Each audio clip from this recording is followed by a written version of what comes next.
Anyhow, good evening, everybody, and I think we have some people joining us, and we'll probably have some more joining us as we continue for the next few minutes. This is the Sunday night webinar. It's September 30th. Wow, it's the end of September. Tomorrow's October. I'm Gene Clabago. And I am Roger Carroll. And tonight we have a special guest again, and Mr. Ray Granieri is with us, and he is the administrator for information services, and he's going to discuss technology in the schools, I guess, to put it very simply. And we're very glad to have him here. So without further ado, Ray? Just to head that off, prior to that, if there are questions you have, Mr. Granieri, you can post them in either the chat or the little question mark. Yeah. And we will relay them to him either during his presentation or right at the end of that. We'll bring questions to him. Sure. So please, again, Ray, we turn the screen over to you. Do you need the screen, Ray, or just? No, I think I'm all set. I have some topics that hopefully communicate some good technology ideas to everyone. Well, then we'll just leave this screen up. Okay. Yep, good enough. Thank you, Gene. Thank you, Raj, and thank you to everyone for listening in. I hope I can share some information that'll help you with your job, and I look forward to any questions that I might be able to answer. So when I first started thinking about what I wanted to talk about, I kind of broke it up into three topics. First, I'd like to talk about what happened during the summer. All sorts of good stuff and projects, things going on. So I'd like to share what we did and how it related to your classrooms and some tweaks that we have for summer work and to get things ready for when class starts.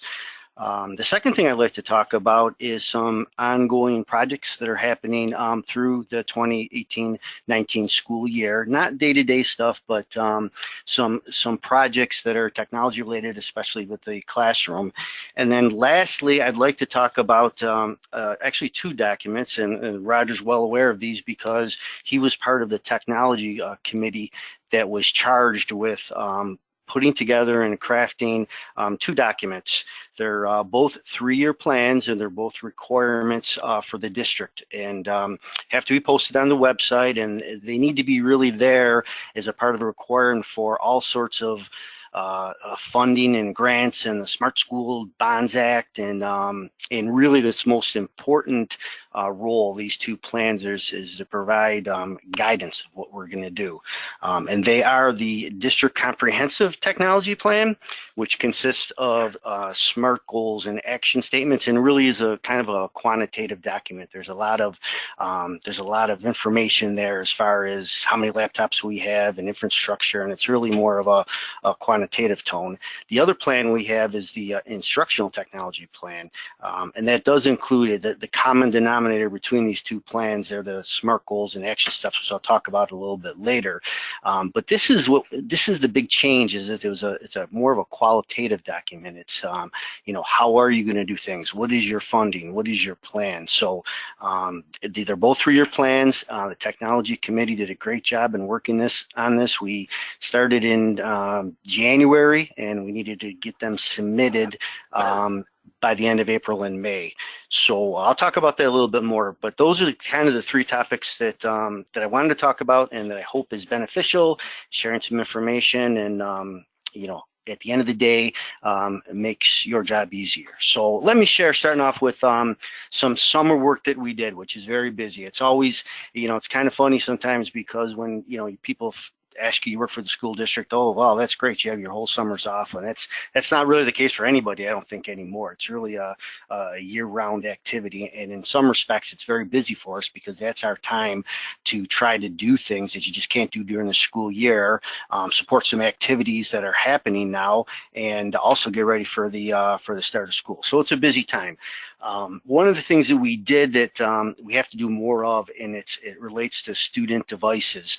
We had a schedule years ago that we used to have rollovers almost every 3 years for student laptops and devices, and it's even more critical now, because Liberty Corral in the curriculum office is pushing out so much digital content that you're really looking to have the current devices to try to support this new technology. For a lot of reasons, we pushed that time back to now we're on a more of a 5-year and really stretching that program. So the two schools that really were on the, you know, the far end of that recycling schedule were Maple Avenue and GJ Mann. So this year, we put our BOCES project in, was dated 7/1, just so that we can get these laptops as early as possible. We ordered about 1,000 laptops. They're the Lenovo 11E Yoga machines. It's similar to it's actually the same machine, just updated version of what's at the prep school and Niagara Falls High School. So we started deploying those, working on those probably the 2nd or 3rd week in July.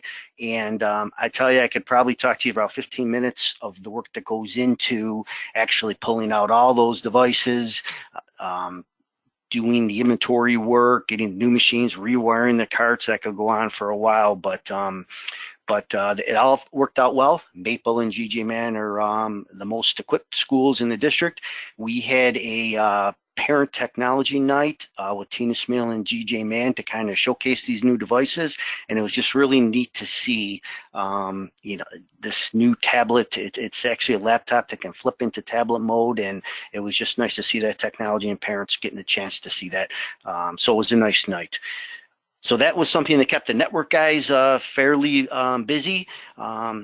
Outside of that, they were also one of the challenges we have is trying to keep operating systems and just software in general and Lenovo updates current during the year. It's we tried doing it this school year. We tried to deploy Microsoft updates, and it was too taxing on the network. So what we do, and we really need to get a little bit better of a schedule, and we have some ideas how to do it. But our prep school BOCES network guys, they took on their school. We also were able to image Niagara Street and high school and some other schools as far as just getting the OS updates out there, security patches, and some other things just to get the laptops so they're the most current. So that as well took some time to do. One interesting job that we had, and it's the good thing is it did not affect, and what I'm talking about now is our wireless environment.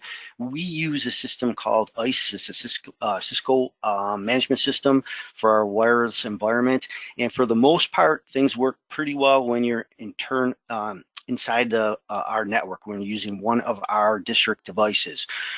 For the most part, it worked fairly well. Where we were having a lot of grief was with our BYOD and our guest wireless. And I could really bore you with a lot of the details of this configuration issue, but I think the one of the problems, and the main problems that might be the easiest for me to explain and makes the most sense, is that we had some configuration issues, and it really related to, we're known internally as nfschools.edu. And as long as we're within that environment, things worked fairly well. Once we got outside of that, we're dealing with the .NET environment, that's where we found really we're having all sorts of grief. So I give a lot of credit to Aaron Stom, our BOCES network people, and we also had a consultant come in with Anise, and they tried some things, and things really didn't work too well. They decided to take on a configuration issue. Did all sorts of code upgrades, and Cisco realized that the problem also had to do with existing equipment. So they donated over $100,000 worth of wireless controllers to the district. And during the summer, all this was kind of put together. We piloted the wireless point to central office. Then we pointed it to one of the elementary schools just to make sure things were working well. And starting probably in the next week or so, we're going to start to deploy all this new equipment to all the different locations and schools within the district. So you should see increased in performance within .edu with your devices. And we found during the summer that the BYOD and the guest wireless has significantly improved. So I believe that's a really good thing, and a lot of hard work went into it. But I'm glad to report things are moving forward. And a little later on, I'm going to talk about some capital projects and where we're going with that. And it kind of cycles into this type of conversation, in that moving forward, the plugins are always going to be there to a certain degree. You're going to plug in a printer, you most likely plug in a smart board and a laptop to a certain degree. But that's where we're looking in the future in the next couple of years to start really putting resources and energy into the wireless environment. And I'll talk about a little bit more of that once I get into the capital projects type conversation. A few other things quickly on the network side work over the summer. We set up, the reason I'm bringing this up is because we're going to do a little tweak to this activity and moving forward. We have so many devices in the district, thousands of devices, that the days of going and touching each device and loading software, it's just not feasible anymore. So the network guys put together a nice process. It's through SCCM. It's a server that we use to deploy software and all sorts of different software. And again, I could talk a lot about this, but I'll give you an example that what we do use this for. And there are some limitations, but they far exceed the what it brings to the table.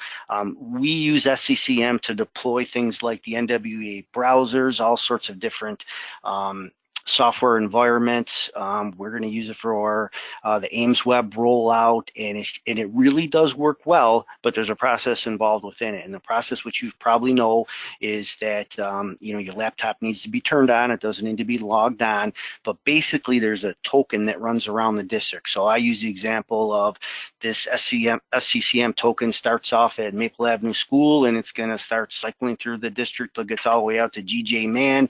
And when it sees the laptops turned on and it doesn't have something it needs, it deploys it, and it just kind of big token ring goes around and around, and it does really work well for the most part. There are some glitches, but it takes some time, and devices have to be available. And what we found is laptops or school laptops could actually miss that deployment. And really where it shows itself is in the beginning of the school year when, the big pushes, and I understand it completely. Teachers want to test, they want to get moving, they need their software available, they want to do their NWA testing early for their benchmarks.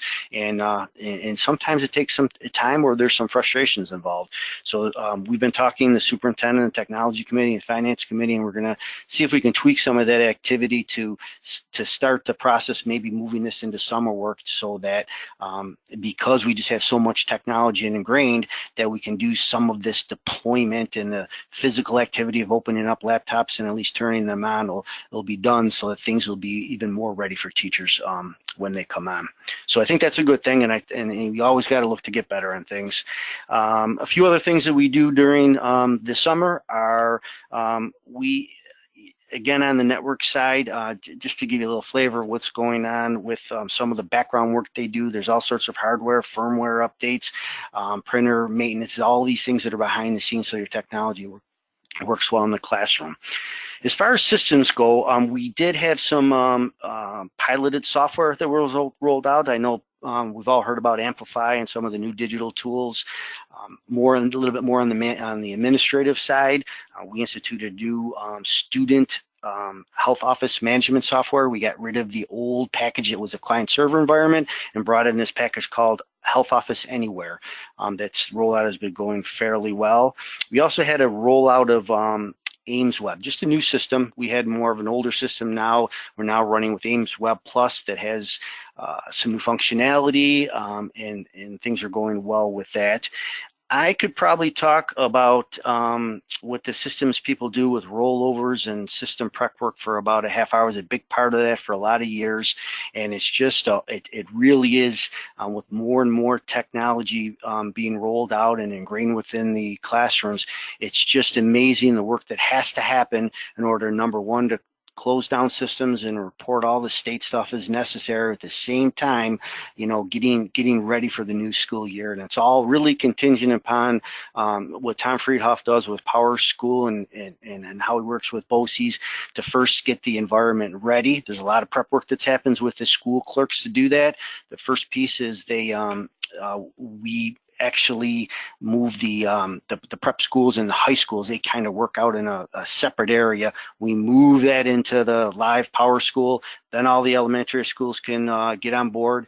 They start doing their scheduling, their assignments of kids in homerooms, and it's just really a process that kind of snowballs. And as we hit one benchmark, then it opens up another activity where we can start working on system management stuff. But it's a tremendous amount of work and resources that go into getting things ready for all these different software pieces. Just not PowerSchool itself, but PowerSchool has to feed all these other devices that that are used without the district, both administratively and in the classroom. So it's really an impressive coordination of resources that never really ends, because once school starts, you know, then you get all the tweaking of kids that are coming and going or never showed up, and all sorts of other stuff comes. And I'll have to say that the supporting software that handles things has gotten a lot better.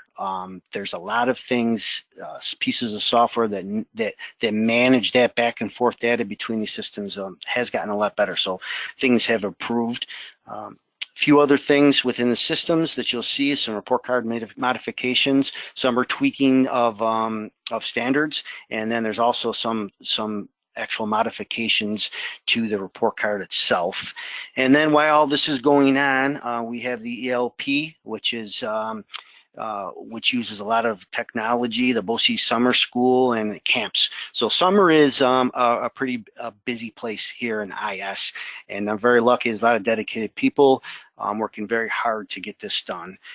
Before I leave the summer work, I want to mention one thing the AV guys are working up. They're wrapping up a project that was started at the end of the school year, and it's in place now and was noticed in a couple publications. As we use some funds to purchase some upgrades for the Performing Arts Center at Niagara Falls High School, and I tell you, they did a nice job. It really it enhanced the lighting. We got some pieces of hardware that allows some digital audio, and Nick and Randy did a fantastic job putting that all together. If you ever get a chance to go see some of the events that are happening at the PAC, you'll see that you know, things are coming together very nicely there.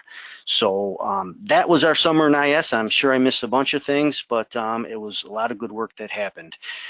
So moving into what's going on in 2018-19 in the context of projects, you know, there's always all sorts of ongoing work. Everyone's using Q-Center to put in, which I encourage everyone to do. That is the most efficient way to get a work order. Any kind of technology problem you're having, that's the way to do it. So we're constantly in that mode of using Q-Center, and in production mode, report cards going out, state reporting, document management. So there's a lot of day-to-day stuff going on, but there is a few kind of projects and some bigger jobs that I like to pass along. One that's really significant to teachers in the classroom is a new grade book. A few years ago, I think it's probably about 2 years ago, PowerSchool is trying to get rid of their or to replace their client gradebook. It's a little piece of software that you have on your laptop so you can do your gradebook type stuff. And for a lot of reasons, the industry was trying to, industry in general, operation systems in general is trying to get away from using ActiveX and Java controls within their software. For a lot of reasons, they really wanted to get away from that stuff. So PowerSchool introduced a PowerTeacher Pro gradebook. Like I said, it was probably about 2 years ago. The initial rollout looked a little bit clunky, a little bit, you know, it's kind of a lot of HTML, and there's reasons why we needed ActiveX and Java to kind of make websites look a little easier. So again, we always try to you know, be cautious with our rollouts. So we kind of let that go for a year and just kind of watch this progress, because teacher gradebook is so important. It drives so many activities within the district. We wanted to be a bit cautious on when we decided to move forward. So last year, and actually I believe it was Q4, we decided to pilot this PowerTeacher Pro gradebook. So we were lucky that there was several teachers within each level. Tom Friedoff allocated the PowerTeacher gradebook to these teachers, and on all accounts it went fairly well. The biggest kind of issue, I guess, which will never go away, is because this is now a web-based product. It's, you're really a victim of the response time of the internet. You can say that with any piece of software that runs off of the web. But otherwise, a lot of the functionality is the same. It looks somewhat similar, and our plan is probably later in October to start a rollout school-based. And the details we have to kind of iron out a little bit, but it's most likely going to be where we're going to have IS, maybe the temps and some lead teachers be available a couple times during this rollout period at each school to try to help that transition. And again, it'll probably be school-based, so we're not going to just press the button for the entire district. We'll move our way through the school, and it's something we have to do, and I think we're at a good spot now where the software is mature, it's in a good spot, and we really do need to move on from the old client piece of software. One of the things that that I want to mention, and it's probably not going to, you'll probably start to see some activity this school year, but it's really something that's it's going to be a year to it. It's related to the capital projects. So we have a stewardship capital project that's ramping up now. The phase one really is a lot of nuts and bolts. It's parking lots, it's HVAC, it's things of that nature, which is all good stuff. Phase two revolves, there's a component of it that revolves around technology, and you'll see in the classroom. Some of the teachers, I don't know if anyone's here from Cataract, but you might have seen some Clark Patterson Lee, that's our architects walking through the building. And how it relates to classrooms and how it relates to technology is that the initial, based upon a building improvement plan, was that we were going to replace all the wiring. In the classroom today is at least 3 ports. It's Cat5 wiring, and the thought was, which is not a bad idea, I believed in it initially, was that it's always good to replace technology. We're going to pull out the Cat5 wire and replace it with Cat6, which is an upgrade, and that's where we're going to spend our energy and our money. So we started to research it a little bit, and we really had some good conversations. We had a really a good meeting with Clark Patterson and Lee, some electricians, BOCES people, and people that are out in the environment to try to see what everyone else is doing. And for this reason is that, again, replacing technology is always a good thing, but we've kind of changed gears a little bit. Cat5 is a wonderful wiring mechanism, but really what it brings to the table is higher speed and some other things. But the thought is that we needed to do some internal infrastructure work, basically fiber within clauses within school buildings first. We needed that in place to take advantage of some Cat6 wiring. So that's the decision we decided to do. We're still going to work on the wiring within classrooms. There's going to be some changes, but it's going to work on the existing Cat5 wiring. We're going to take our money and our energy to replace, again, fiber within the classrooms that will allow higher speed communications back and forth, so that down the road, when we look actually to replace wiring, the infrastructure will be in place to take advantage of things like Cat6 or whatever the new wiring is. And also the plug-in environment I was talking about a little bit earlier. The plug-in environment is something we have to have. It's certainly not going away, but it needs to be more of eliminated. If we're going to spend money, we'll talk about in a little bit, we're going to spend money more towards the wireless environment. So I think that's a really good direction we're going to. We're really just in the planning stages in the capital projects. So there'll be more information, but I think we're really on a good road.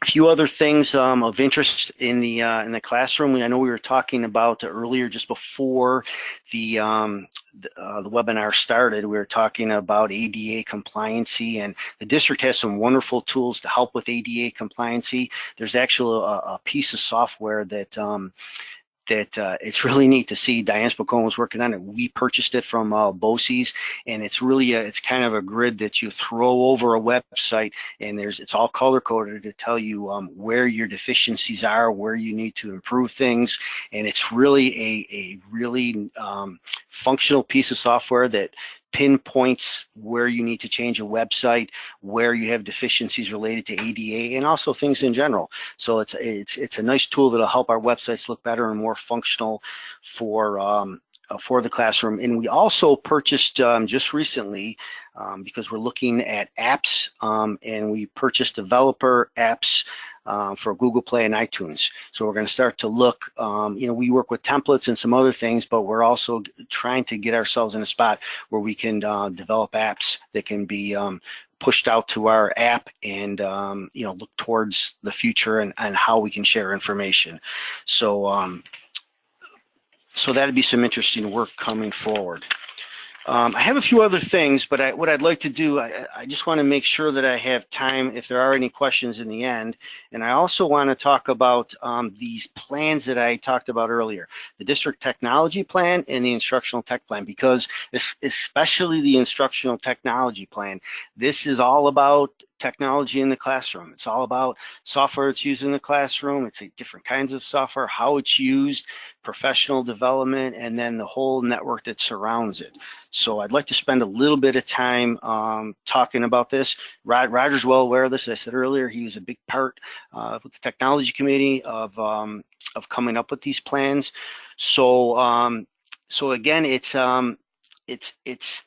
really the core of these technology plans are these SMART goals. So we make it's a statement of what our goal might be, and really the requirement, it was recommended in the past, and we tried to do things, but it was an exact requirement that this had to be aligned with New York State goals, and SMART goals in particular, which actually has its own structure in itself. So that really gave us some direction, and also it helped us in that it wasn't just Ray's SMART goal, a technology goal, or anybody in particular. It was in alignment with the New York State goal that helped us for a lot of reasons. So the first goal that we talked about, what it really boils down to is how and what and why we use software in the classroom.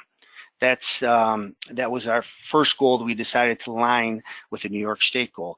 And before I get into the actual action steps in these SMART goals, I just want to pause a bit, because I think it was a really good decision and direction by the technology committee. And Raj, you could probably remember when we came to this conclusion. We started doing this work, like I said, it was around January when we started doing some of the fundamental preliminary work.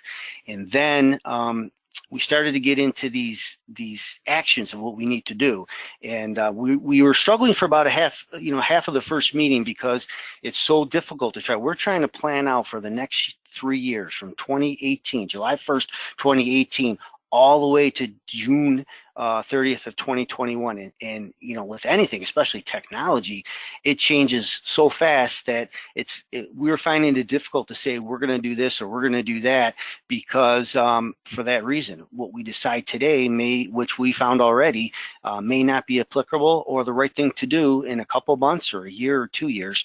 So we stepped back a little bit, and we decided that we were going to create these steps, these action steps that help us to accomplish our goal. They were going to be processed in its makeup. So that's a little bit of a living thing. So we're going to have some process, 2 or 3 pieces of process that help us get to our conclusion, which is a task, and that's what we're going to do. And we're going to constantly have the cycle go, and we have the plan forces us, or it's a requirement to put dates on these things. So we decided we were going to have process in the beginning, and it's going to cycle every school year of how we're going to do things. This process is going to determine some concrete tasks that come at the end. And I think that was a really good direction. So hopefully I can explain this well enough in these 4 goals that we came up with. And the first one, which I think is most important to teachers, is basically, and I'm generalizing here for sure, but it's software that's used in the classroom. What are we going to use? So in very general steps, explanation, our process is basically the first step, which we've been doing for a while. Rick Carell has been doing this for a while. We formalized it this year, but we look at some things. We look at usage reports. We look at reporting within the software itself, how effective it was through the assessment process, and then also look at teacher survey results to see, what's working. Is it being used? Do we feel as if it's effective down the road through curriculum and assessment? And through that process, this year, I can just give you a few examples. We decided tech steps just mainly based upon usage reports and some things that flowed through Rick Carella's office, is that that wasn't really being used, and it was not the easiest thing to use. So we decided to not renew our Tech Steps program. More on an administrative level, it's Teachscape, which is related to APPR. We found what we were actually using for that certainly did not justify the cost of that software, and we found a replacement of that functionality in another piece of software.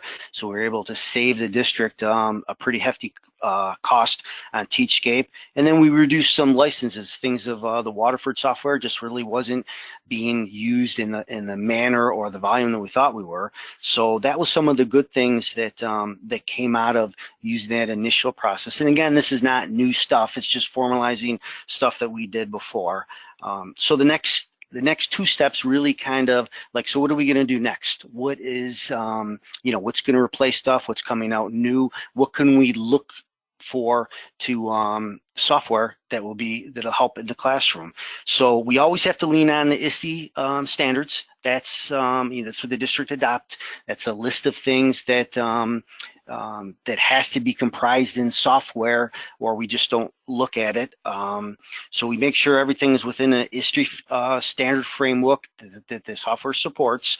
And we go to look and start to pilot software. And the example would be the Amplify software that that we're rolling out this year. That's the process that we use. We lean on the ISTE standards. We select software. In this case, it was Amplify. We run it with select teachers, and this year it was rolled out.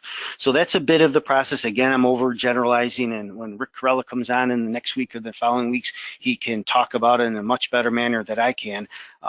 But it's a good process. It's been in place. We're looking to formalize it and to put some electronic tools around it. So so I feel pretty good about that. So those are the process-related action steps that that are in this SMART goal, that in very general terms is to identify software used in the classroom. So let me talk to you about some tasks or some specific things that we're looking to implement that came out of this process, similar to what Amplify did.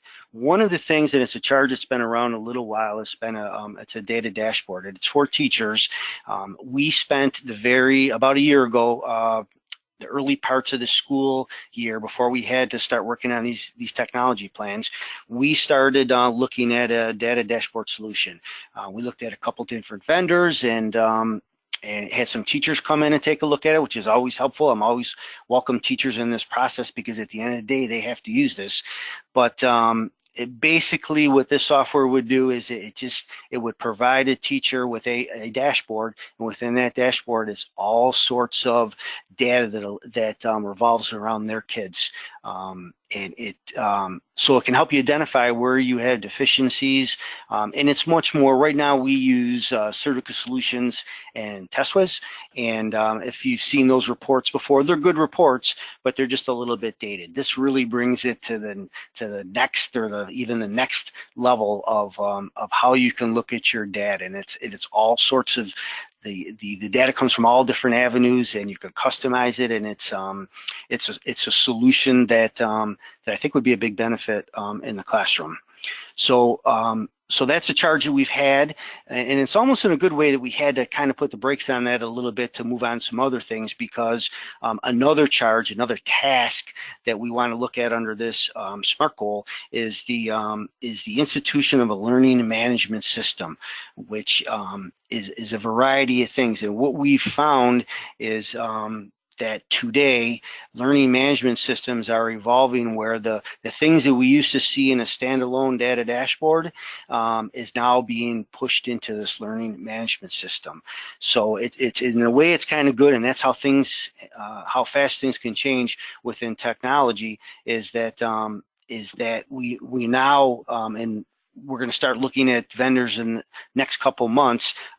We're looking and hoping that we don't have to have a standalone data dashboard, that we can have a learning management system that's comprised of a lot of things. And I'd like to talk about one solution that we're looking at. We're not going to, just kind of look at one. We'll look at several solutions. But Rick Canarella and I went to the ISTE conference at the end of June, and I tell you, it was an overload of technology. It was really amazing. But it gives you just a chance to walk around and talk to vendors and see what's going on and see what's coming. And this is where we first heard about the data dashboard functionality being pulled into learning management systems and getting the integration that we all are hoping for. Let me explain what we're going to see in technology, hopefully in the next month or so, in the form of a demonstration. Is that there is a cooperation now, and it's always been there, with PowerSchool. It's a unified classroom, and that's its initial offering of a learning management system, and Schoology. So they've always had this type of handshake, but the handshake has never been really effective. And what I mean by a handshake is that the information is really shared between. They're not two separate systems trying to get along, and that's the way it's always kind of been. Although they talked, they really weren't effective in sharing information. And what I always say, both of them are trying to be the boss, and you can't have that. They need to be integrated. So and that's been a complaint all along with Schoology and any learning management or any student management system, is that you need that integration. You don't need competing software that, you have Schoology on one side and you have PowerSchool. PowerSchool does this well, Schoology does this well, but they're trying to get better, and in the end of the day, you just get very confusing of what software you want to use for what purpose. And it's been a problem for a while, and then everything goes away and you got to start new. So what is, for what we've learned, what PowerSchool is doing with Schoology is they're trying to make a couple of the resources that would fit really well with our district. They're trying to make them an integrated module, and hopefully I can explain it this way, is that PowerSchool, again, has what they identify as a learning management system is a unified classroom. So they don't do things as well as Schoology does in some of the functionality of learning management systems.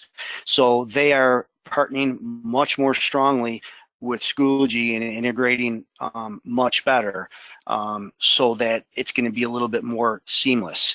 And the part that I think could be exciting if it can be pulled off, we have to see it yet though, is that they're also adopting Office 365 into this envelope of services. So that really represents the environment that we're looking for. We're really looking to push Office 365 for a million good reasons. We need a learning management system. We need components of a data dashboard that's built in. So the industry has recognized it, and that's what we're going to start looking at. So at the end of the day, pausing on this data dashboard solution, I think, is a good thing. We're kind of excited about seeing what this PowerSchool Schoology environment looks like, especially when it is going to include some Office 365, so that you have these things that we're looking at, this functionality, and it's not sitting on these separate islands. So I'm kind of excited about that. Ray, can I ask a question? Sure. I just want to boil all this down. What would this mean to the classroom teacher? What would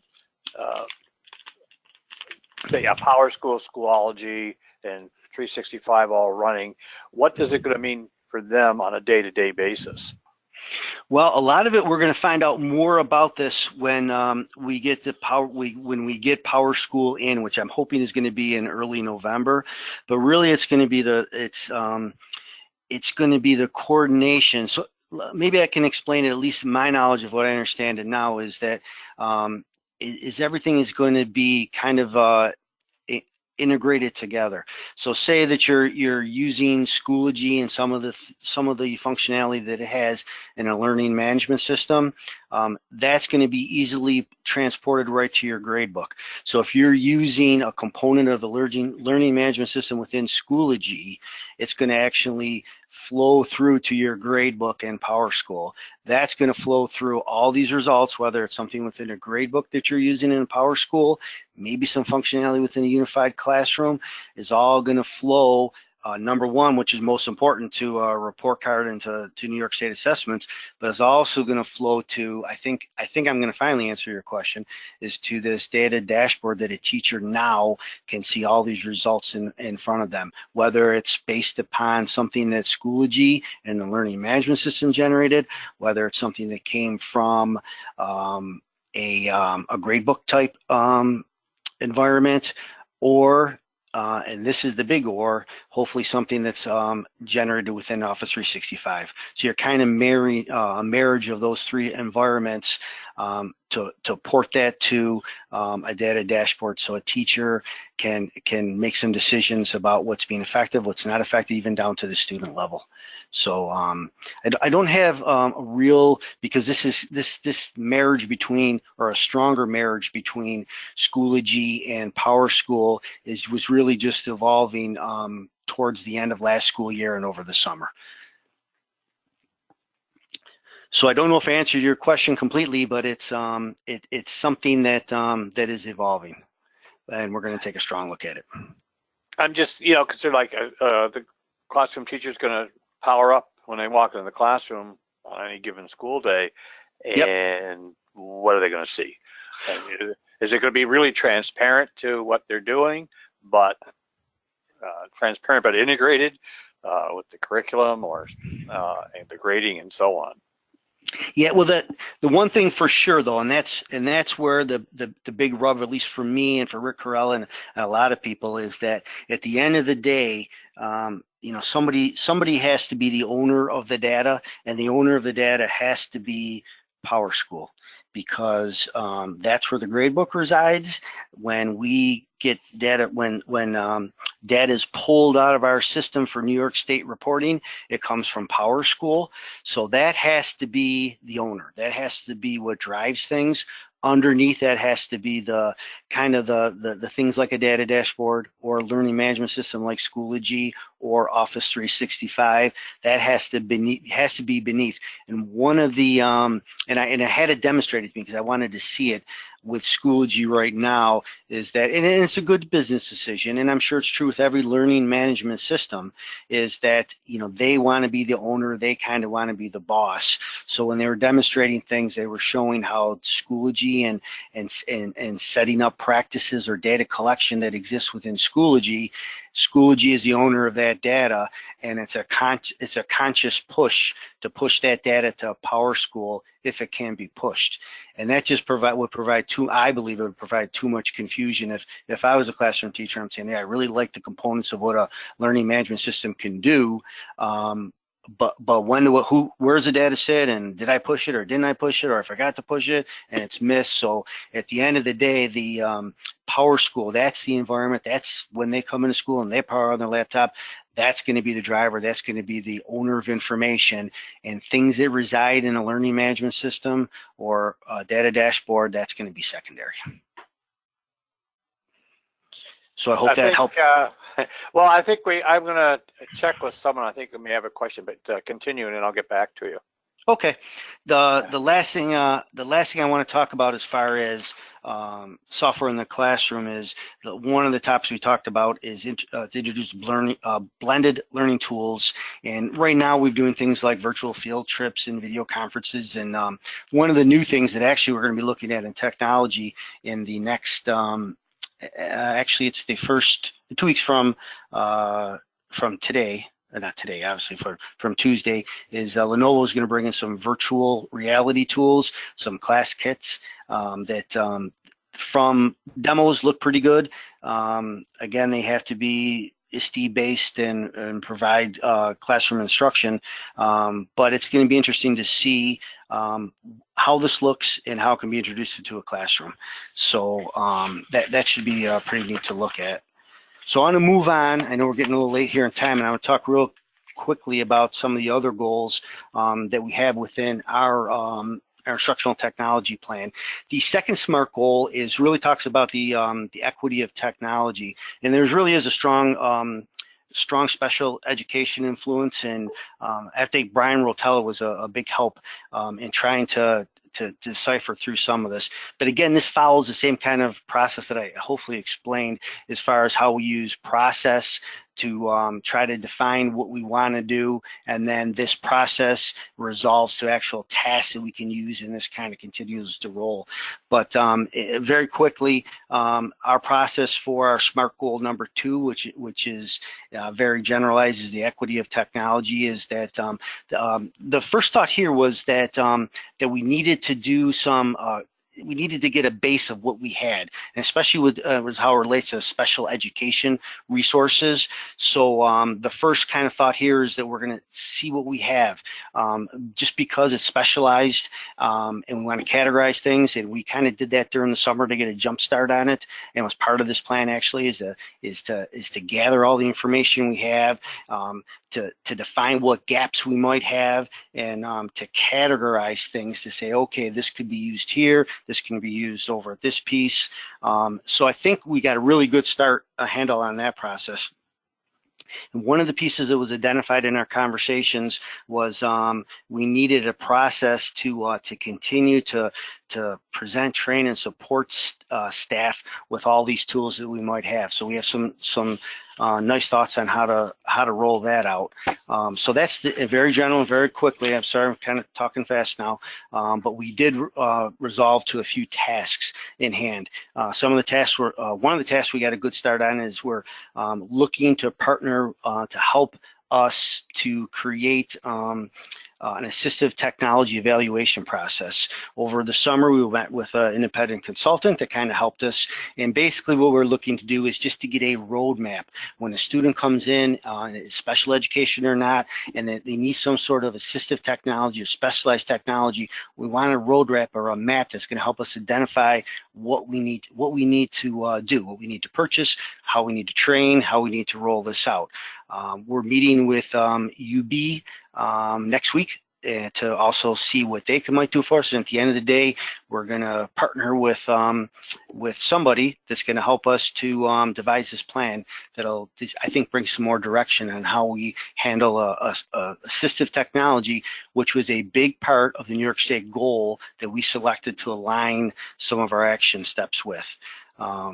And then kind of quickly, some of the other things that we're going to do is we're going to try to promote an awareness and the use of digital tools and resources to all stakeholders, just not students, just not teachers or staff, but to families, and to use some groups to kind of help us do that.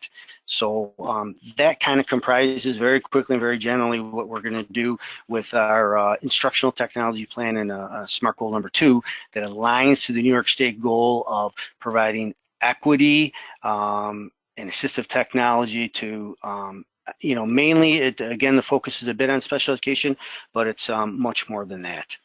Our third technology goal, which aligns to New York State goal, I've been talking a lot about equipment and different software and all these things that are kind of tangible, but a big component of that is providing professional development and help to teachers so they can actually use this. And this was another goal, the New York State goal, which is, the state's recognizing, which is a good thing, that we need to support teachers. You can throw all sorts of money, equipment, and software, and but at the end of the day, it has to be used, and it's always not the easiest. You have a classroom full of kids, and we've talked about it a lot. We got to try to provide more resources. So this professional development SMART goal that we came up with, again, follows our kind of thought about how we're going to have some process, and the process really revolves around finding what gaps there are. Probably about 1.5 years ago, maybe 2 now, we sent teachers out it was a survey the company name was a Wayfind survey. Again, it was based on NISTE standards. We always have to be conscious of that. So it found kind of what teachers thought, where they're thinking there was maybe some deficiencies in professional development or deficiencies in how things were supported. So we're going to kind of continue with that process. One of the things we came up with is a whole series of different ways to provide professional development. And again, these action plans and these goals are posted on the on our website under the information technology page. So I don't want to read all that's in there, but there's a lot of really good ideas and about this. And one of the two things actually that I think that that it might be helpful, and I know it's being used at a certain degree, but we're trying to really push maybe some post-professional development resources. And I think back in just how busy your life can be, and how you try to balance all sorts of things, and the thought of where you go to your professional development, whether it's during the day or maybe it's later at night, maybe it's on a Saturday morning. We're trying to do some different things, but there's just so much going on that maybe that what we can provide is an environment, whether it's a video or a tutorial or a screencast or whatever it might be, so that teachers can go back and spend some reflection time when it's, whenever that time may be, whether it's during your planning time. But there may be times when, you're just more receptive, or you have a little more time, or actually maybe after you tried some things, and now you want to go back and review your PD to see, now that you have a little bit more knowledge of what we're trying to do. So that's one of the components that I know we're doing it now, but we really just want to try to make professional development more available at more times and more maybe under a reflection time. And one other thought that we're thinking of, and it's in the technology plan, and it's a little tricky, but we're hopefully making some ground, is to try to we have coaches that do a really good job at the math and ELA, and we have people within the district that really provide instructional technology help and coaching. Roger and the temps do a fantastic job. We have the BOCES integrators. I know the coaches that we do have out there definitely do a strong attempt at providing help on technology. IS department, I was involved with all the employees within the IS department, but the one lacking piece is having that dedicated instructional technology coach. And I know we send Ed Maynard and Lori to go to the TIF conference, and they walk in there, and the standard out there is Williamsville. Raj, we talk about it.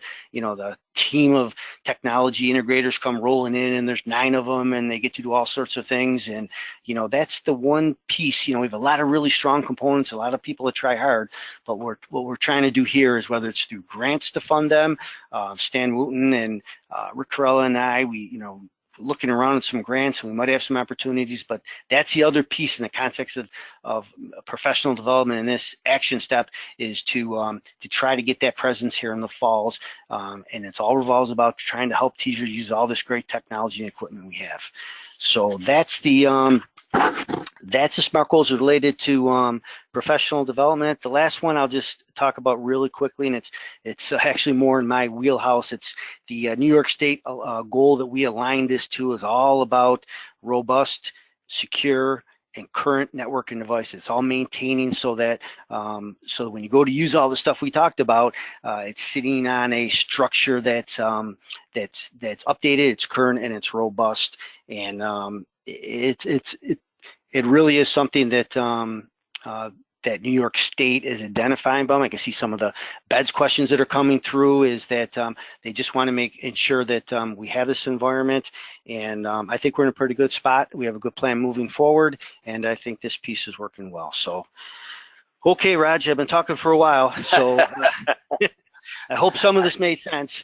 You covered an awful lot of ground, and yes, it does. And I think that the latest news, maybe you want to announce it, is that the plan has been officially accepted at the state level. Yep, I was very excited about that, and very thankful, because it was a lot of work, and the technology group is fantastic. And what I like about that most, it's really a great cross section of the district. There's, we have Raj is an attendee. We have outside consultants in. We have representatives from Niagara University. We have a strong central office showing, but we also have administrators on board. We have teachers provided when available, which I think is most important. So it's really a great cross section, and you have to have it. You have to have that cross section of ideas and people that use it and people that plan for it and people that have to make it work. You have to have all those people together, and this was a ton of work. It really was, and we didn't take the easy route on it because and really I'm kidding when I say this, but could we have just listed, buy computers, get software to help reading? It's obviously not that easy, but we really took some time. These goals, these SMART goals I talk about, that's a whole science in itself. You have to construct these goals in a manner. SMART's actually an acronym that you have to identify each SMART goal with. We worked on this for 4 or 5 months, a couple of times a month with the full technology group. We subcommitteed every week, and we chose, we didn't take the easy route. We brought process together and we identified tasks with hopefully a plan that's living and can provide the best technology. And so I'm very happy and thankful that it was passed, and thankful for all the help to get this done. Well, it was interesting. Like you said, it was built from the ground up. There was no roadmap. No, for any of what we were doing, and every single district across the state had the same charge to come up with these technology plans. And like you say, there were no models. No. I think there were a lot of fingers crossed that Yes. what we were doing was what they were looking for, kind of stuff. Yeah. And it was a really interesting process.